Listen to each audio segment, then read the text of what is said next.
Computer science का एक ऐसा कॉन्सेप्ट जो यूजीसी नेट एग्जाम्स का बिल्कुल गेम चेंजर है, हैशिंग और हैश टेबल्स। आज हम इस पावरफुल टूल को डीपली डिकोड करने वाले हैं। बिना किसी डिले के सीधा कोर कॉन्सेप्ट पर आते हैं और देखते हैं कि ये डेटा स्ट्रक्चर आखिर इतना स्पेशल क्यों है। सोचिए, आपको लाखों डेटा पॉइंट्स में से एक स्पेसिफिक रिकॉर्ड ढूंढना है। नॉर्मल डेटा स्ट्रक्चर्स जैसे एरेज या लिंक्ड लिस्ट्स में आपको पता है ON टाइम लगता है, मतलब जितना ज्यादा डेटा उतना ही लंबा इंतजार। पर यहाँ एंट्री होती है हैशिंग की।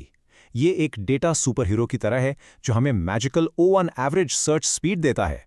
डेटा चाहे 1000 रिकॉर्ड्स का हो या 1 मिलियन का, आपका सर्च टाइम लिटरली कांस्टेंट रहता है। ये परफॉर्मेंस में बिल्कुल जमीन आसमान का फर्क है। इस एक्सप्लेनर में हम एक स्ट्रक्चर्ड रोड मैप फॉलो करेंगे। पहले हम द नीड फॉर हैशिंग समझेंगे, फिर अंडरस्टैंडिंग हैश फंक्शंस, उसके बाद इसकी सबसे बड़ी प्रॉब्लम द कोलिजन प्रॉब्लम और उसके कोलिजन रेजोल्यूशन टेक्निक्स देखेंगे। फिर आएगा लोड फैक्टर एंड रीहैशिंग और एंड में रियल वर्ल्ड एप्लीकेशंस। तो चलिए आगे बढ़ते हैं। Section 1, the need for hashing. आखिर हमें इस O(n) बैरियर को ब्रेक करने की जरूरत क्यों पड़ी? अगर हम डेटा स्ट्रक्चर्स का एक क्विक कंपैरिजन करें तो अरेज में सर्च टाइम ON लगता है, राइट? बाइनरी सर्च ट्रीज यानी BST में ये रिड्यूस होकर O log n हो जाता है, जहां डेटा एक ऑर्डर्ड फॉर्म में रहता है। लेकिन हैशिंग को देखिए, इसका एवरेज सर्च टाइम सिर्फ O1 है। हाँ, इसमें डेटा BST की तरह सॉर्टेड या ऑर्डर्ड नहीं होता, पर जेन्युइनली अगर आपका मेन गोल सिर्फ लाइटनिंग फास्ट लुकअप्स हैं, तो हैशिंग स्पीड के मामले में अरेज और BSTs दोनों को कंप्लीटली पीछे छोड़ देता है। Section 2, understanding hash functions. अब देखते हैं कि ये मैजिकल O(1) स्पीड आखिर मिलती कैसे है। एक हैश टेबल बिल्कुल हमारी नॉर्मल डिक्शनरी की तरह काम करता है।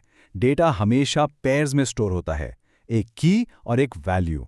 जैसे आप यहां देख सकते हैं कि 101 पॉइंट कर रही है अली को और 102 सारा को।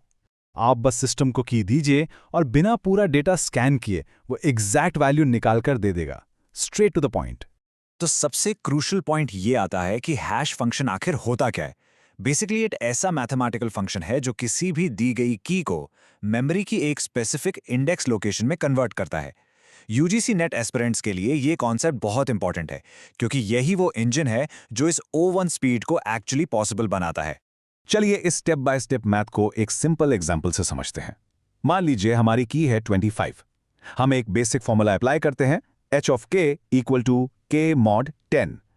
तो जब हम 25 को 10 से डिवाइड करके रिमाइंडर निकालते हैं तो रिजल्ट आता है 5। बस यही इंडेक्स 5 हमारी मेमोरी का एग्जैक्ट एड्रेस है जहां डेटा स्टोर होगा। सिस्टम को एग्जैक्टली पता चल गया कि 25 कहां रखा है, without any confusion. Section 3, the collision problem.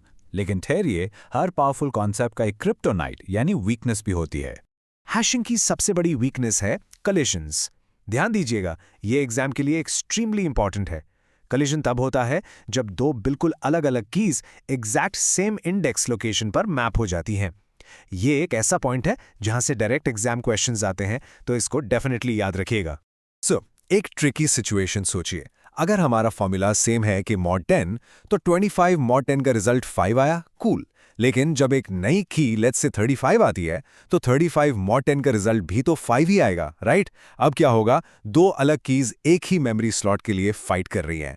ये एक मेजर कॉन्फ्लिक्ट है जो पूरे सिस्टम को ध्यान से हैंडल ना करने पर प्रॉब्लम क्रिएट कर सकता है। Section 4, collision resolution techniques. Error को फिक्स कैसे करें? हमारे पास इसके लिए सॉलिड इंजीनियरिंग सॉल्यूशंस हैं। कोलिजन्स को हैंडल करने के लिए मेनली 2 मेथड्स यूज होते हैं। पहला है सेपरेट चेनिंग।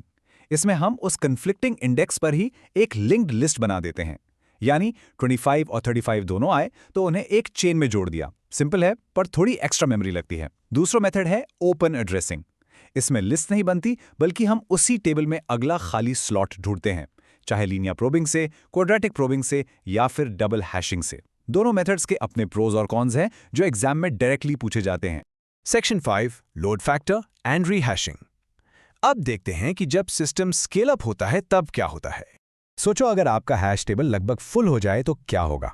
कोलिजन्स बढ़ेंगे और स्पीड स्लो हो जाएगी। इसे ट्रैक करने के लिए हम लोड फैक्टर यूज करते हैं, जिसे लैम्डा कहते हैं। इसका फॉर्मूला बिल्कुल स्ट्रेट फॉरवर्ड है, n डिवाइडेड बाई m। यहाँ n है नंबर ऑफ एलिमेंट्स और m है टेबल का टोटल साइज। इस n/m फॉर्मूला को अच्छे से समझ लीजिए, ये प्रैक्टिकली एक गारंटीड एग्जाम क्वेश्चन है।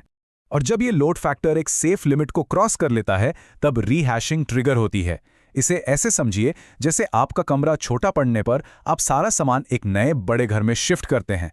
हम एक मच लार्जर टेबल क्रिएट करते हैं और अपने पुराने सभी एलिमेंट्स को वापस हैश फंक्शन से कैलकुलेट करके नए स्लॉट्स में डालते हैं। अपनी O1 स्पीड मेंटेन करने के लिए ये स्टेप एब्सोल्युटली क्रूशियल है। Section 6 real world applications. ये थ्योरी प्रैक्टिकली कहाँ यूज होती है? हैशिंग लिटरली आज के मॉडर्न टेक वर्ल्ड को चला रही है। फास्ट डेटा रिट्रीवल के लिए database indexing, quick page loads के लिए ब्राउजर कैशिंग। अगर आप पाइथन यूज करते हैं तो जो पाइथन डिक्शनरीज आप बनाते हैं वो under the hood hash tables ही हैं। यहां तक कि आपके सिक्योर पासवर्ड जैसे MD5 या SHA-256 एल्गोरिदम्स और ब्लॉकचेन की पूरी क्रिप्टोग्राफी हैशिंग के बिना एग्जिस्ट ही नहीं कर सकती। ये डिजिटल सिक्योरिटी और स्पीड का एक कोर पिलर है। तो इस पूरे एक्सप्लेनर का अल्टीमेट टेकअवे क्या है? इंसर्ट, सर्च और डिलीट, ये तीनों कोर ऑपरेशंस हैशिंग में हमें एवरेज O1 टाइम में मिलते हैं। पर याद रखिए, वर्स्ट केस में ये परफॉर्मेंस O(n) तक ड्रॉप हो सकती है अगर बहुत ज्यादा कोलिजन्स हो जाएं। और इसी वर्स्ट केस डिजास्टर से बचने के लिए एक स्ट्रॉन्ग हैश फंक्शन डिजाइन करना सबसे बड़ी प्रायोरिटी होती है। आखिर में आपके लिए एक छोटा सा UGC नेट चैलेंज। एक हैश टेबल की एवरेज सर्च कॉम्प्लेक्सिटी आखिर क्या होती है? अगर आपने इस सेशन को ध्यान से सुना है तो आपको पता है कि इसका आंसर है द मैजिकल O1। मुझे पूरी उम्मीद है कि हैशिंग का ये कॉम्प्लेक्स टॉपिक अब आपके लिए बिल्कुल क्लियर हो गया होगा। इस कॉन्सेप्ट को मास्टर करके आप डेफिनेटली अपने एग्जाम्स में बहुत अच्छा स्कोर करने वाले हैं।